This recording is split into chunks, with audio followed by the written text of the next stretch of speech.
ಹಿಂದೂಗಳನ್ನೇ ಹಿಂದೂ ದೇವಸ್ಥಾನದ ವಿರುದ್ಧ ಎತ್ಕಟ್ಟೋದು ಇಷ್ಟೊಂದು ಸುಲಭನ ಅಂದರೆ ಈ ಮಂಜುನಾಥ ಟೆಂಪಲ್ ಏನಿದೆ ಇವಾಗ ನಡೀತಾ ಇರೋ ಘಟನೆಗಳನ್ನ ನೋಡಿದ್ಮೇಲೆ ನನಗೆ ಅನಿಸಿದ್ದು ಒಂದು ಕೇವಲ ಬರೀ 2 AI ವಿಡಿಯೋಗಳು ಮತ್ತು ಬೇಸ್ಲೆಸ್ ಅಲಿಗೇಷನ್ಸ್ಗಳು. ಇವಾಗೇನು ಅಲಿಗೇಷನ್ಸ್ ಮಾಡ್ತಾ ಇದ್ದಾರೆ ಅವ್ರ ಪರವಾಗಿ ನಿಂತಿದ್ದೇ ಜಾಸ್ತಿ ಹಿಂದೂಗಳು.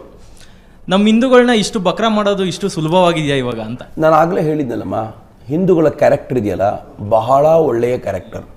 ಅವರು ಏನು ಮಾಡ್ತಾರೆ ಅಂತಂದರೆ, ಒಂದು ಸೌಜನ್ಯ ಅನ್ನುವಂಥ ಹೆಣ್ಣು ಮಗುವಿಗೆ ತೊಂದರೆ ಆಗಿದೆಯಾ, ಆಗಿದೆ ಅಂತಂದರೆ ನ್ಯಾಯ ಬೇಕು.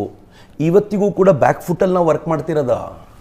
ಪದೇ ಪದೇ ಸೌಜನ್ಯಗೆ ನ್ಯಾಯ ಬೇಕು ಅಂತ ಯಾಕೆ ಕೇಳ್ತಿರೋದು ಗೊತ್ತಾ? ಅಯ್ಯೋ ನಾವು ಹೆಣ್ಮಕ್ಳ ವಿರುದ್ಧ ಅಲ್ಲ ಕಣಪ್ಪ, ನ್ಯಾಯ ಸಿಗಬೇಕು. ಅಗ್ರೆಸಿವ್ ಆಗಿ ಮಾತನಾಡ್ತಿಲ್ಲ ನಾವು ಇವಾಗಲೂ ಕೂಡ ಬ್ಯಾಕ್ ಫುಟ್ಟಲ್ಲಿ ನಿಂತು ಮಾತಾಡ್ತಿದ್ದೀವಿ. ನಮ್ಗೆ ಯಾಕೆಂದರೆ ನ್ಯಾಯ ಬೇಕು, ಬಟ್ ಈ ಮೋಸದ ನ್ಯಾಯ ಅಲ್ಲ, ಸರಿಯಾಗಿರುವಂಥ ನ್ಯಾಯ ಬೇಕು ಅಂತ. ಹಿಂದೂಗಳಿಗೆ ಹೇಗಿದೆ ಅಂತಂದರೆ, ಆ ನೈತಿಕ ಪ್ರಜ್ಞೆ ಇರುತ್ತಲ್ಲ ಯಾವತ್ತೂ ಕಾಡುತ್ತೆ. ನನ್ನಿಂದ, ನನ್ನ ಧರ್ಮದಿಂದ, ನನ್ನ ಮತದವರಿಂದ ಯಾರಿಗೂ ತೊಂದರೆ ಆಗಬಾರ್ದು ಅನ್ನೋದನ್ನು ತಲೆಗೆ ತುಂಬಿಸಿಟ್ಬಿಟ್ಟಿದ್ದಾರೆ.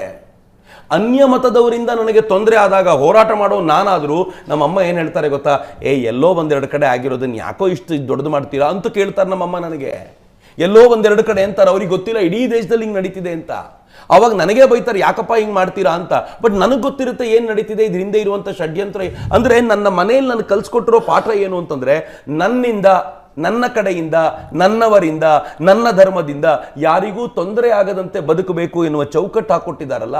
ಹೀಗಾಗಿ ನಮ್ಮ ಸೈಕಾಲಜಿ ಹೆಂಗಿದೆ ಅಂತಂದರೆ, ಆ ಥರದ 4 ಸಂಗತಿಗಳನ್ನು ಹೇಳಿಬಿಟ್ರೆ, ಅದರಲ್ಲೂ ಎಮೋಷ್ನಲ್ ಸಂಗತಿಗಳನ್ನು ಸೇರಿಸ್ಬಿಟ್ರೆ ನಾವು ಬಹಳ ಬೇಗ ಒಪ್ಕೊಂಡ್ಬಿಡ್ತೀವಿ, ವೀಕ್ ಆಗಿಬಿಡ್ತೀವಿ. ಫಾರ್ ಎಕ್ಸಾಂಪಲ್, ಅಜ್ಮೀರದಲ್ಲಿ 250 ಹಿಂದೂ ಹೆಣ್ಣು ಮಕ್ಕಳ ಮೇಲೆ ಅತ್ಯಾಚಾರ ಆಯಿತು. ಮಾಡಿದವ್ರು ಯಾರು? ಅಜ್ಮೀರ್ ದರ್ಗಾದ ಫ್ಯಾಮಿಲಿಗೆ ಸೇರಿದ ಮಕ್ಕಳು. ಹೆಂಗ್ ಮಾಡಿದ್ದು? ಒಂದು ಹೆಣ್ಮಗಳನ್ನ ಕರ್ಕೊಂಡು ಹೋದ್ರು. ಆ ಹೆಣ್ಮಗಳ ಜೊತೆ ಅವನಿಗೆ ಫ್ರೆಂಡ್ಶಿಪ್ ಇತ್ತು.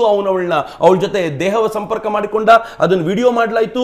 ಅವಳಿಗೆ ಮತ್ತೆ ಆ ವಿಡಿಯೋ ತೋರಿಸಿ ಹೆದರಿಸಿ 4 ಜನ ಮಾಡಿದ್ರು. ಅವಳ ಫ್ರೆಂಡನ್ನು ಅವಳ ಮೂಲಕ ಕರೆಸಿದ್ರು. ಇನ್ನೊಂದು ಜನ, ಒಟ್ಟು 250 ಜನಕ್ಕಾಯ್ತು. ಯಾವ ಸಮೀರು ಬರಲಿಲ್ಲ ರೀ, ಯಾವ ಸಮೀರು ಹಿಂಗೆ ಹಿಡ್ಕೊಂಡು ಛತ್ರಿ ಹಿಡ್ಕೊಂಡು ವಿಡಿಯೋ ಮಾಡಲಿಲ್ಲ. ಯಾರೂ AI ತೊಗೊಂಡು ಬಂದು ವಿಡಿಯೋ ಮಾಡಲಿಲ್ಲ. ಆ 250 ಜನರ ಬದುಕು ಬರ್ಬಾದಾಯ್ತಲ್ಲ. ನನಗೆ ದುಃಖ ಇದೆ. ಆದರೆ ನಮ್ಮಮ್ಮ ಕೇಳಿದ್ರೆ ಏನು ಹೇಳ್ತಾರೆ ಗೊತ್ತಾ? ಆಗೋಯ್ತು ಬಿಡ್ರೋ, ಮಾತಾಡಬೇಡ ಅಂತ. ಆದರೆ ನಮ್ಮಮ್ಮ ಸೌಜನ್ಯನ ವಿಚಾರ ಬಂದಾಗ ನಮ್ಮ ಕಡೆಯಿಂದ ತಪ್ಪಾಗಿದ್ದು ತಪ್ಪಾದರೆ ತಪ್ಪು ಕಣ ಅಂತಾರೆ. ಡಿಫರೆನ್ಸ್ ಗಮನಿಸಿ. 250 ಹೆಣ್ಣು ಮಕ್ಕಳಿಗೆ ಆಗಿರೋದನ್ನು ಬಿಟ್ಬಿಟ್ಟು ಯಾಕೆ ಅಂತಂದರೆ, ಯಾರೋ ಮಾಡಿರೋ ತಪ್ಪಿನ ಬಗ್ಗೆ ತುಂಬ ಮಾತಾಡೋದು ಬೇಡ ಅಂತ. ನನ್ನ ಕಡೆಯಿಂದ ನೈತಿಕತೆಯನ್ನು ಕಾಪಾಡ್ಕೋಬೇಕು ಅಂತಿದೆಯಲ್ಲ, ಅದು ಗ್ರೇಟ್ ಅಂತ. ಅದಕ್ಕೆ ನಾನು ಹೇಳೋದು, ಹಿಂದುವಿನ ಬಗ್ಗೆ ಆರೋಪ ಬಂದಾಗ ಪರೀಕ್ಷೆ ಮಾಡಿ ಒಪ್ಕೋ, ಹಿಂದುವಿನ ಬಗ್ಗೆ ಗ್ರೇಟ್ನೆಸ್ ಹೇಳಿದಾಗ ಸೈಲೆಂಟಾಗಿ ನಮಸ್ಕಾರ ಮಾಡಿ ಒಪ್ಕೋ ಅಂತ. ಕನ್ವರ್ಷನ್ ಮಾಫಿಯಾ ಇದೆ ಅಂತ ಹೇಳಿದ್ರೆ, ಈ ಕನ್ವರ್ಷನ್ ಮಾಫಿಯಾನ ಕೌಂಟ್ರ್ ಮಾಡೋಕ್ಕೆ ಯಾವುದೇ ಗೌರ್ಮೆಂಟ್ ಏನು ಮಾಡಲೇ ಇಲ್ವಾ? ಇನ್ ಕೇಸ್ ಗೌರ್ಮೆಂಟ್ ಫೇಲ್ ಆಗಿದ್ರೆ, as A common man, as citizens of India, ನಾವೇನು ಮಾಡ್ಬೋದು ಈ ಕನ್ವರ್ಷನ್ ಮಾಫಿಯಾನ ಫೇಸ್ ಮಾಡಬೇಕು ಅಂದರೆ? ಕನ್ವರ್ಷನ್ ಮಾಫಿಯಾ ಸುಮ್ಮನೆ ಬರಲ್ಲಮ್ಮ, ಅದು ಎಲ್ಲರನ್ನೂ ಜೊತೆಲಿ ಕರ್ಕೊಂಡು ಬರುತ್ತೆ. ಈಗ ಇಲ್ಲಿ ಬಂದಿರೋದು ಕನ್ವರ್ಷನ್ ಮಾಫಿಯಾನೇ. ಅದ್ರ ಜೊತೆಗೆ ಲೆಫ್ಟಿಸ್ಟ್ ಲಿಬರಲ್ಗಳು ಸೇರ್ಕೊಂಡಿದ್ದಾರೆ, ಅವ್ರ ಉದ್ದೇಶ ಇದೆ. ಅದ್ರ ಜೊತೆಗೆ ಜಿಹಾದಿಗಳು ಸೇರ್ಕೊಂಡಿದ್ದಾರೆ, ಅವ್ರ ಉದ್ದೇಶ ಇದೆ. ನಾವು ಫೈಟ್ ಮಾಡುವಂಥವ್ರು ಏನು ಮಾಡ್ತಿದ್ದೀವಿ ಗೊತ್ತಾ? ಇನ್ಸ್ಟಾಗ್ರಾಮಲ್ಲಿ ಲೈಕ್ ಕೊಟ್ಕೊಂಡು ಕೂತಿದ್ದೀವಿ. ನಾವು ಫೈಟ್ ಮಾಡಬೇಕಾಗಿದ್ದವ್ರು ಏನು ಮಾಡ್ತಿದ್ದೀವಿ ಗೊತ್ತಾ? ಜೋರಾಗಿ ಮಾತನಾಡಿದ್ರೆ ಇದ್ರ ಕುರಿತಂತೆ ನಂಗೆ ವ್ಯೂ ಸಿಗುತ್ತೆ ಅಂತ ಕೂತ್ಕೊಂಡಿದ್ದೀವಿ. ನಾವು ಫೈಟ್ ಮಾಡಬೇಕಾದವ್ರು ಏನು ಮಾಡ್ತಾ ಇದ್ದೀವಿ ಅಂತಂದರೆ, ಇದರ ಬಗ್ಗೆ ಜಾಗೃತಿಯನ್ನು, ಚಿಕಿತ್ಸಕ ಬುದ್ಧಿಯನ್ನು ಝೀರೋ ಮಾಡಿ ನಾವು ಫೈಟ್ ಮಾಡೋದು ಬಿಟ್ಟು ನನಗೆ ಎಷ್ಟು ಲೈಕ್ಸ್ ಬರುತ್ತೆ ಅಂತ ಕೂತ್ಕೊಂಡಿದ್ರೆ ನಾನು ಎಲ್ಲಿಂದ ಫೈಟ್ ಮಾಡೋದು? ಉಲ್ಟಾ ಏನು ಮಾಡ್ತೀವಿ ಗೊತ್ತಾ?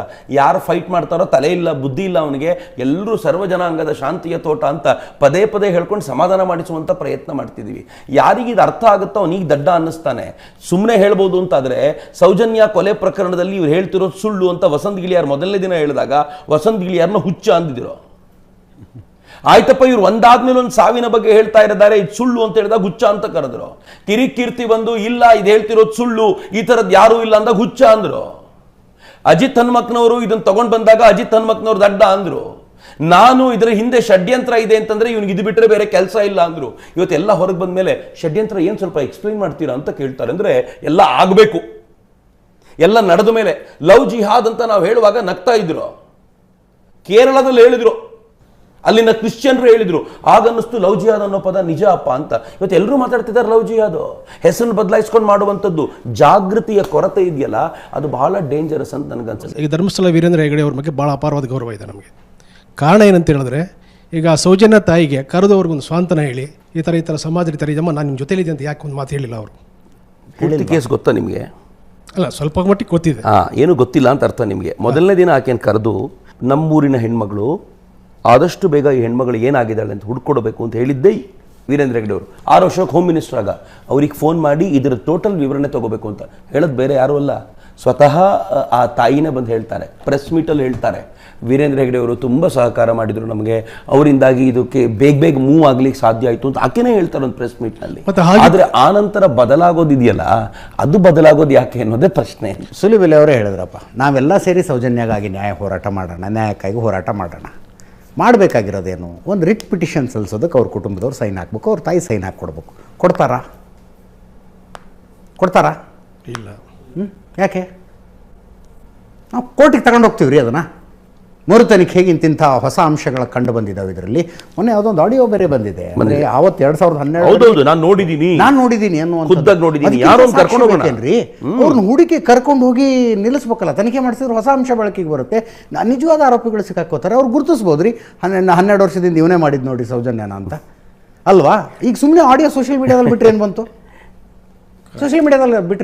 ತಪ್ಪಾಗುತ್ತೆ. ಹೈಕೋರ್ಟ್ಗೆ ಹೋಗಿ ಒಂದು ಅಪ್ಲಿಕೇಶನ್ ಹಾಕಿ ಇಂಥ ಒಬ್ಬ ವ್ಯಕ್ತಿ ಪ್ರತ್ಯಕ್ಷ ಸಾಕ್ಷಿ ಬಂದಿದ್ದಾರೆ, ಇವರನ್ನು ಕೇಂದ್ರವಾಗಿ ಇಟ್ಕೊಂಡು ಮರು ತನಿಖೆ ಮಾಡಬೇಕು ಅಂತ ಒಂದು ಅಪ್ಲಿಕೇಶನ್ ಹಾಕಿದರೆ ನ್ಯಾಯಾಲಯ 100% ಒಪ್ಕೊಳ್ಳುತ್ತೆ. ಹೊಸ ಸಾಕ್ಷಿ ಬಂದಿದೆ, ಅದಕ್ಕೆ ಸೌಜನ್ಯ ಕುಟುಂಬಸ್ಥರು ಸೈನ್ ಹಾಕೊಂಡು ಕೊಡ್ಬೇಕಪ್ಪ. ಅವ್ರು ಅಡ್ವೊಕೇಟ್ ಖರ್ಚು ಕೊಡಬೇಕಾಗಿಲ್ಲ, ಎಲ್ಲೂ ಬರಬೇಕಾಗಿಲ್ಲ, ಏನಿಲ್ಲ. ಒಬ್ಬ ಡೆಸಿಗ್ನೇಟೆಡ್ ಸೀನಿಯರ್ ಕೌನ್ಸಿಲನ್ನು ಅಪಾಯಿಂಟ್ ಮಾಡೋಣ್ರಿ. ಯಾಕೆ ನಮ್ಮ ಕೈಲಿ ಆಗೋದಿಲ್ವಾ? ಸಮಾಜಕ್ಕೆ ಏನೇನೋ ಮಾಡಿದ್ದೀವಿ, ಇದು ಮಾಡೋಕ್ಕಾಗೋದಿಲ್ವಾ? ಡೆಸಿಗ್ನೇಟೆಡ್ ಸೀನಿಯರ್ ಕೌನ್ಸಿಲ್ ಯಾರು ಕಪಿಲ್ ಸಿಬ್ಬಲ್ ಥರನ ಅವ್ರ ಅಪ್ಪನ ಥರನ ಬೇಕಿದ್ರೆ ಮಾಡೋಣ. ಅದನ್ನ ಒಂದು ಸೈನ್ ನೀವು ಹಾಕ್ಸ್ಕೊಂಬರ್ತೀರಾ? ಪ್ರಯತ್ನ ಮಾಡೋಣ ಸರ್.